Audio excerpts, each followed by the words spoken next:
Hello बच्चों, स्वागत है आप सभी का हमारे YouTube channel study first Sunil में एक बार फिर से। आज हम रेक्टेंगल के जो फार्मूले हम पहले वीडियो में डाल रहे हैं लगातार, रेक्टेंगल, स्क्वायर, सर्कल, इसके अलावा रम्बस, पैरेललोग्राम और भी बाकी थ्री डायमेंशनल शेप की भी मैंने बहुत सारे फार्मूले, वॉल्यूम, सरफेस एरिया से रिलेटेड बहुत सारे वीडियोस अपलोड कर लिए हैं। आज हम लोग किसी भी प्रकार के डायग्राम के बारे में बात करेंगे, उसमें कुछ स्पेशल करने वाले हैं। स्पेशल का मतलब मैं आपको जब क्वेश्चन सॉल्व करूंगा तो बताऊंगा। जैसे मैं रेक्टेंगल आपके सामने यहाँ लिखा हुआ बोर्ड पे देखिए, पिक्चर बना हुआ रेक्टेंगल का। आज अगर रेक्टेंगल के बारे में हम बात कर रहे हैं तो रेक्टेंगल में आज कुछ अलग करेंगे हम लोग। जैसे कि हम रेक्टेंगल में जानते हैं कि रेक्टेंगल का एरिया और पैरामीटर का फार्मूला हमने पहले ही आपको दे दिया है वीडियो में। तो आज हम उसी एरिया और पैरामीटर के ऊपर डिस्कस करेंगे, लेकिन कुछ अलग तरीके से, कुछ अलग तरीके के क्वेश्चन जो बोर्ड में या ऐसे ही बुक में आपके दे देते हैं, दिया जाता है, लेकिन उसमें आपको करना कैसे है वो पता नहीं चलता है। तो आज हम इस वीडियो में वैसे ही कुछ बताने वाले हैं जिससे कि आपको लगे कि हाँ कुछ तो अलग मिला है, सर ने कुछ अलग आज बताया वीडियो में। तो चलिए शुरू करते हैं। आप एक रेक्टेंगल देख रहे होंगे या पिक्चर में, एल लेंथ है और डी ब्रेथ है। एरिया की बात करें तो एरिया क्या हो जाएगा? एरिया ऑफ रेक्टेंगल की बात करें तो बहुत ही साधारण सा फार्मूला है जिसके बारे में आप जानते हैं, एल इंटू बी, जिसको आप एल बी भी लिख सकते हैं, कोई दिक्कत नहीं है। ये किसी भी रेक्टेंगल के एरिया का फार्मूला है, ठीक है, जिसको आप बहुत पहले से जान रहे होंगे, अभी भी जानिए, कोई दिक्कत नहीं है, ठीक है। अब इस ये एरिया जो होता है चेंज हो सकता है। किसी भी रेक्टेंगल का एरिया उसके लेंथ और ब्रेथ पे निर्भर करता है। लेंथ अगर चेंज होगा तो भी एरिया चेंज होगा, ब्रेथ अगर चेंज होगा तो भी एरिया चेंज होगा, लेंथ और ब्रेथ दोनों चेंज होगा तो भी एरिया चेंज होगा। चेंज होने का मतलब है कि दोनों लेंथ और ब्रेथ बढ़ भी सकते हैं, घट भी सकते हैं। या तो लेंथ बढ़ेगा, ब्रेथ घटेगा, या दोनों एक दूसरे के साथ घटते बढ़ते हो सकते हैं। अगर इन दोनों की वैल्यू, लेंथ और ब्रेथ की, चेंज हो रही लगातार तो एरिया की वैल्यू चेंज होगी। सपोज करिए कि लेंथ अगर दुगना हो जाए, किसी भी रेक्टेंगल का लेंथ अगर दुगना हो जाए और ब्रेथ भी दुगना हो जाए तो फिर एरिया क्या होगा? If L dash equal to 2l, L dash का मतलब नया वाला जो लेंथ होगा दुगना होने के बाद, ठीक है। डी डैश ये नया वाला ब्रेथ होगा जो कि ब्रेथ दुगना होने के बाद। अब नया एरिया क्या होगा? New area of rectangle equal to L dash into B dash. आप जान ही रहे, नया एरिया है यल डैश, नया लेंथ यल डैश और नया ब्रेथ जो है बी डैश। तो नया एरिया होगा यल डैश इंटू बी डैश। अब यल डैश की वैल्यू क्या है, यहां से रख लीजिए, यल डैश की वैल्यू है 2l और बी डैश की वैल्यू यहां से रख लीजिए 2b। इसको मल्टीप्लाई करेंगे तो 4l इंटू बी सीधे। यानी इसका मतलब ये हो जाता है कि देखिए यल इंटू बी तो पहले से ही मौजूद है यहाँ पे जो दिख रहा है, ठीक है। यानी किसी भी रेक्टेंगल का लेंथ और ब्रेथ अगर दुगना कर दे, किसी भी रेक्टेंगल का लेंथ और ब्रेथ अगर दुगना कर दे तो उसका एरिया पहले वाले एरिया का 4 गुना हो जाएगा। New area of rectangle is 4 times of original.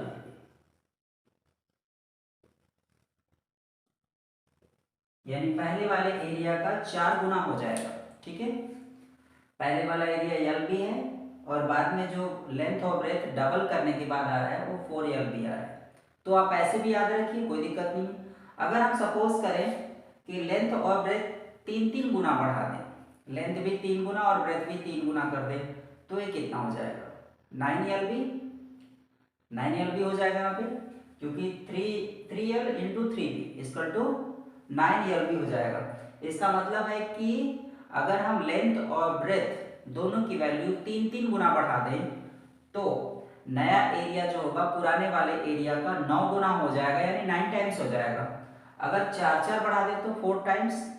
अगर लेंथ की और ब्रेथ दोनों की वैल्यू 4-4 गुना कर दें पहले वाले लेंथ की वैल्यू 4 यानी 4l, दूसरे वाले लेंथ ब्रेथ जो पुराना वाला ब्रेथ है उसका 4 गुना कर दे, तो हमारे नए वाले एरिया की वैल्यू 16l हो जाएगा, क्योंकि 4l into 4b is equal to 4 4 जा 16 lb, यानी 4 गुना अगर बढ़ा दे लेंथ ब्रेथ तो नया एरिया पुराने वाले एरिया का 16 गुना हो जाएगा, यानी 16 टाइम्स। तो एक पैटर्न है जो हम आपको समझा रहे हैं। अब इसमें एक क्वेश्चन और भी पूछता है, वो भी ध्यान दीजिए। यहाँ पे आप लेंथ ब्रेथ बढ़ा रहे हैं, लेंथ भी डबल हो रहा है, ब्रेथ भी डबल हो रहा है, एक कॉमन चीज है। लेंथ अगर डबल हो रहा है, ब्रेथ डबल हो रहा है, तो जाहिर सी बात है एरिया बड़ा होगा, एरिया बड़ा हो जाएगा, यानी ये जो नया वाला एरिया निकल के आ रहा है पुराने वाले एरिया से ज्यादा होगा।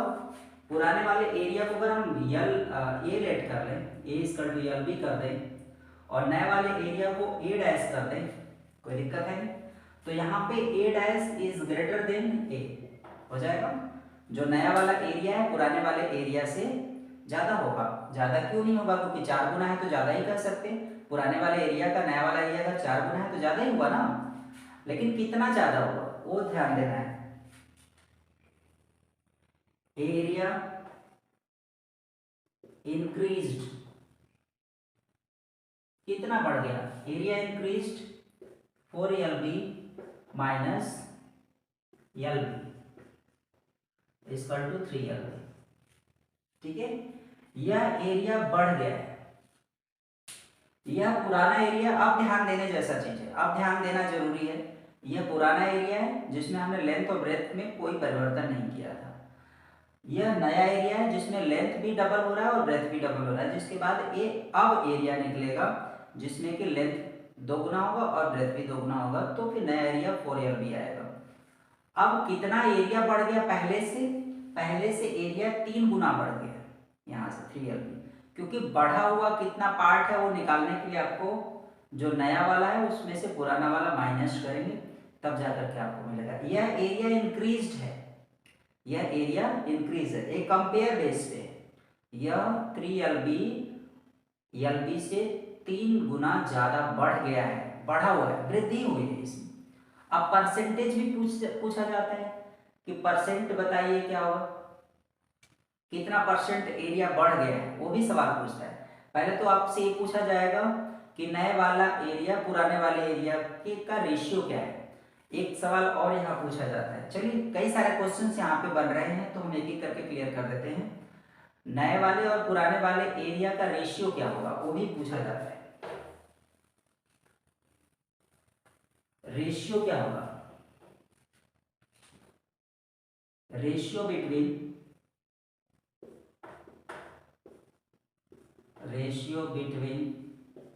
ए dash and A dash and A dash और ए के बीच रेशियो पूछा जा रहा है, तो 4lb अपान lb हो जाएगा।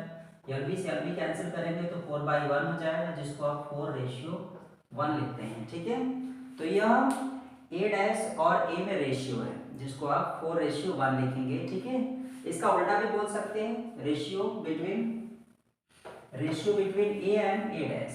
उल्टा बोलेंगे तो क्या हो जाएगा, ratio between A and A dash. तो बस ये उल्टा कर देते हैं, ए और ए डैश के बीच रेशियो क्या हो जाएगा, तो lb ऊपर हो जाएगा और 4lb नीचे हो जाएगा। ये lb से lb कैंसिल हो जाएगा, 1/4, ये हो जाएगा 1:4। ये तो उल्टा हो जाता है। ठीक है, दोनों में परसेंटेज पूछा जाएगा तो परसेंटेज आपको बताना है कि परसेंटेज क्या होगा। Ratio between A and A dash आपको मिल गया है 1:4। ठीक है, परसेंटेज क्या है, जो एरिया 4lb है और पहले वाले एरिया में क्या परसेंटेज वैल्यू है। ठीक है, परसेंटेज भी निकाल लेते हैं, यहां से परसेंटेज निकालेंगे तो 1/4 इंटू 100% कट कर दीजिए, यहां से 25 हो जाएगा, ये 25%। ठीक है, इसका मतलब ये हो जाता है कि अब एरिया 25% बढ़ गया है। पहले एरिया जो था वो था, एरिया 25% बढ़ चुका है, जो कि यहाँ दिखाया जा रहा है। ठीक है, पहले वाले एरिया से 25% एरिया क्या हो गया, बढ़ गया, जिसको हमने दिखा दिया यहाँ पे, ठीक है। चलिए इसमें जो इंक्रीज हुआ था उसका भी एरिया निकाल लेते हैं परसेंटेज में, कितना परसेंट इंक्रीज हो गया है। परसेंटेज एरिया, एरिया इंक्रीज्ड इन परसेंट, तो कितना परसेंट एरिया इंक्रीज हो गया है, तो आप पहले वाले एरिया का ही इंक्रीज होगा, तो 3LB अपान LB इंटू 100% हो जाएगा 300%, ठीक है। 300% एरिया जो है वो क्या हो गया, इंक्रीज हो गया, जिसको यहाँ दिखाया जा रहा है, ठीक है। पहले वाले एरिया का ही इंक्रीज होगा जो भी होगा, तो 300% जो है एरिया जो है इंक्रीज हो गया। अगर ये पूछा जाए कि नए वाले एरिया का कितना परसेंट इंक्रीज हुआ है, तो नए वाले एरिया का कितना परसेंट इंक्रीज होगा, ये तो यहाँ पुराने वाले एरिया का इंक्रीज परसेंट है, जो कि पुराने वाले एरिया से कितना परसेंट इंक्रीज हो गया है, तो 300% इंक्रीज हो गया है। और नए वाले एरिया से कितना इंक्रीज हुआ है, तो 3LB अपान 4LB, ये नया वाला एरिया है, जिससे LB से LB कैंसिल करेंगे तो 100% यहाँ लिख देंगे। अब इसको कट करेंगे तो ये 3/4 इंटू 100% 25 पे हो जाएगा बराबर 75%। पुराने वाले एरिया का जो इंक्रीज परसेंट था वो 300% था, नए वाले एरिया का इंक्रीज परसेंट जो है वो 75% है, यानी 75%, ठीक है। जिसको समझना भी है और याद भी रखना है, इस तरीके से परसेंटेज वैल्यू निकाली जाती है और सॉल्व किया जाता है, ठीक है। ये तो एरिया से रिलेटेड डिस्कशन था। अब पैरामीटर की बात कर लेते हैं।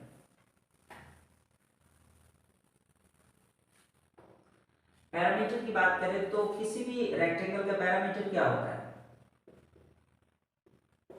पैरामीटर ऑफ रेक्टेंगल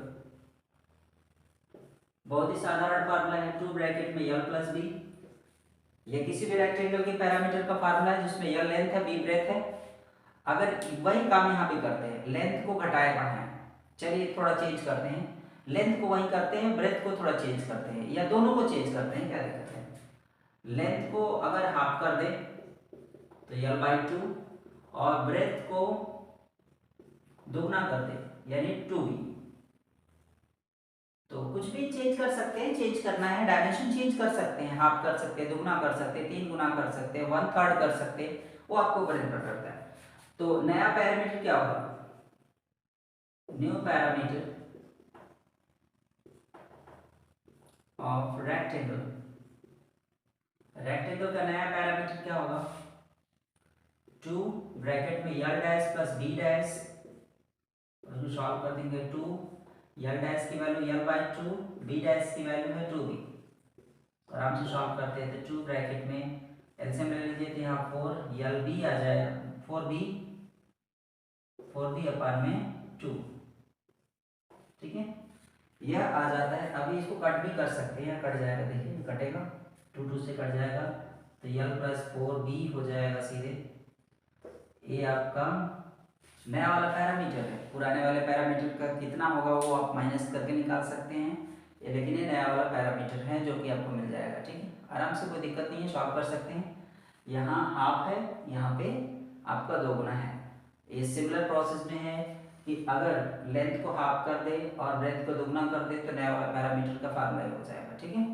तो इस तरीके से सॉल्व कर सकते हैं, परसेंटेज भी निकाल सकते हैं, कितना परसेंट इंक्रीज हुआ है वो भी निकाल सकते हैं। जैसे हमने बताया अभी इससे पहले वाले क्वेश्चंस में, अगर आपको लगता है कि पैरामीटर कितना बढ़ गया वो अगर निकालना चाहते हैं, तो पैरामीटर इंक्रीज, पैरामीटर इंक्रीज्ड,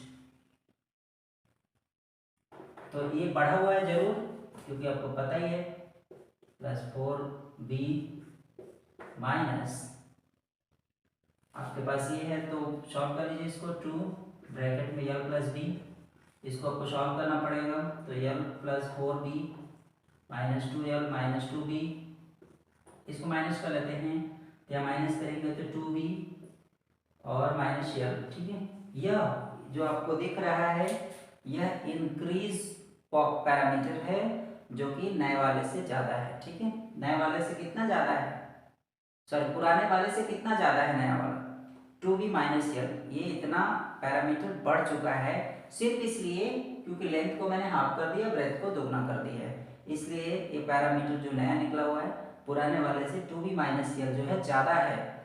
तो इस तरीके से परसेंटेज भी यहाँ पे निकाला जा सकता है, परसेंटेज भी सॉल्व कर सकते हैं। तो यही है, क्वेश्चन को इस तरह से समझा जा सकेगा। एक कॉमन एरर होता है कि हम क्वेश्चन को जब सॉल्व करते हैं तो उसमें सिमिलर क्या है, जैसे कि मैंने यहाँ पे बहुत ही रैंडम क्वेश्चंस अचीव कर लिया कि लेंथ हाफ कर दिया, ब्रेथ को दुगना कर दिया। अगर आपको लगता है तो थोड़ा सिमिलर लीजिए कि लेंथ भी दुगना हो रहा है, ब्रेथ भी दुगना हो रहा है, या कभी कभी परसेंटेज इश्यूज दे देता है कि लेंथ में 10% की वृद्धि हो रही है और ब्रेथ में 5% की वृद्धि हो रही है या कमी हो रही है, जो भी what ever I don't know. ठीक है, तो इस तरीके से आप क्वेश्चन को रख करके सॉल्व कर सकते हैं। मान लीजिए कि आपका जो एरिया है या पैरामीटर है, लेंथ पहले यल है और बी है, लेंथ में 10% और लेंथ में 10% की वृद्धि हो रही है, ब्रेथ में 10% की कमी हो रही है, तब एरिया और पैरामीटर पे क्या इफेक्ट पड़ेगा रेक्टेंगल के, वो भी देख लेते हैं। एरिया देख लेते हैं पहले, area of rectangle, percentage issue क्या है, L into B equal to L B. Equation number first या एरिया फर्स्ट डाल के छोड़ दीजिए यहाँ पे, ए डाल के। अब उसके बाद अगर लेंथ में 10% की वृद्धि हो रही है, लेंथ में 10% की वृद्धि अगर हो रही है तो नया वाला लेंथ क्या होगा, 10% की वृद्धि, 10% की अगर वृद्धि हो रही है तो यल डैश नया वाला क्या होगा, पुराने वाले से 10% बढ़ा दीजिए, 10% ऑफ एल। इसको समझना ज़्यादा जरूरी है। जो नया लेंथ निकलेगा 10% इंक्रीज होने के बाद, अगर लेंथ 10% इंक्रीज हो रहा है तो नया वाला लेंथ यल डैश क्या होगा, यल प्लस यल जोड़ेंगे क्योंकि पुराना वाला यल जोड़ेंगे, ये तो इंक्रीज है ना, इतना तो इंक्रीज होगा, 10% ऑफ यल इंक्रीज हो रहा है, पुराने वाला लेंथ का 10% इंक्रीज हो रहा है तो ये इंक्रीज है। इंक्रीज होने के बाद पुराना वाला लेंथ भी तो जोड़ना पड़ेगा, तब जा करके नया वाला लेंथ मिलेगा आपको डायमेंशन में। ठीक है, तो y dash is equal to y plus 10% का मतलब होता है ये इंटू यल। इसको सॉल्व कर लेना है तो ये आपको हो जाएगा, कट जाएगा यहाँ से, ये 9 यल प्लस यल 10 है, 10 यल प्लस यल अपान में 10 इक्वल टू 11 यल प्लस अपान में 10। ये हो जाता है आपका नया वाला लेंथ। नया वाला ब्रेथ भी देख लेते हैं, बी डैश। अब ये 10% डिक्रीज हो रहा है कि इंक्रीज हो रहा है कि 5% डिक्रीज हो रहा है कि 5% इंक्रीज हो रहा है, ये क्वेश्चन पे डिपेंड करता है। जो क्वेश्चन देता है, हम आपको सिर्फ समझा रहे हैं, मेरे पास क्वेश्चन तो है नहीं, फिर भी हम आपको एक कॉन्सेप्ट देने का प्रयास कर रहे हैं जिससे आपको क्वेश्चन सॉल्व करने में आसानी होगी। अगर मान के चलते हैं कि ये 5% डिक्रीज हो गया, एक रैंडम नंबर ले लेते हैं, तो 5% अगर डिक्रीज हुआ तो ये पहले वाले का 5% डिक्रीज होगा, तो डिक्रीज का मतलब माइनस कर देंगे 5% ऑफ बी, तो बी डैश इक्वल टू हो जाएगा बी माइनस 5 का मतलब हो जाता है ये इंटू बी, 5 तो 5 कट करेंगे तो 20 हो जाएगा यहाँ पे, B dash equal to 20b minus B upon में 20, इसको माइनस करेंगे तो 19b बाई 20, ये आ जाता है आपका नया वाला ब्रेथ, नया वाला बी आ गया। अब आपको एरिया निकालना है कि पैरामीटर निकालना है, उस हिसाब से आप आगे बढ़ जाइए। ठीक है, अब जो एरिया निकलेगा या पैरामीटर निकलेगा उस हिसाब से समझना होगा इसको। ठीक है, क्योंकि आपको नया वाला लेंथ मिल चुका है और नया वाला ब्रेथ मिल चुका है, यानी ए डैश एरिया निकालेंगे, एरिया नया वाला एरिया जो निकलेगा रेक्टेंगल का, यल डैश इंटू बी डैश हो जाएगा। यल डैश की वैल्यू क्या है, 11 यल बाई 10 इंटू 19b बाई 20।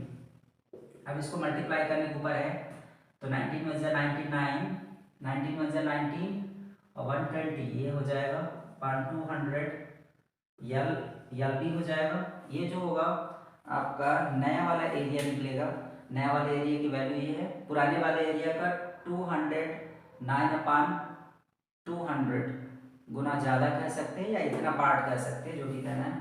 कितना इंक्रीज हो गया, area increase, area increased, area increase अगर निकालना है तो आपको क्या करना होगा, ए डैश माइनस ए कर दीजिए, तो ए डैश का मतलब हो गया 209 अपान में 200 माइनस यल भी है आपका, यल भी यहाँ लिख दीजिए माइनस यल भी, तो सॉल्व करना होगा।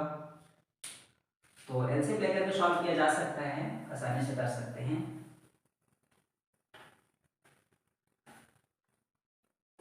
एलसीएम ले लीजिए तो यहाँ पे हो जाएगा 209 LB माइनस 200 अपान में LB रहेगा यहाँ पे अपान में 200 इज इक्वल टू ये हो जाएगा 9 LB बाई 200।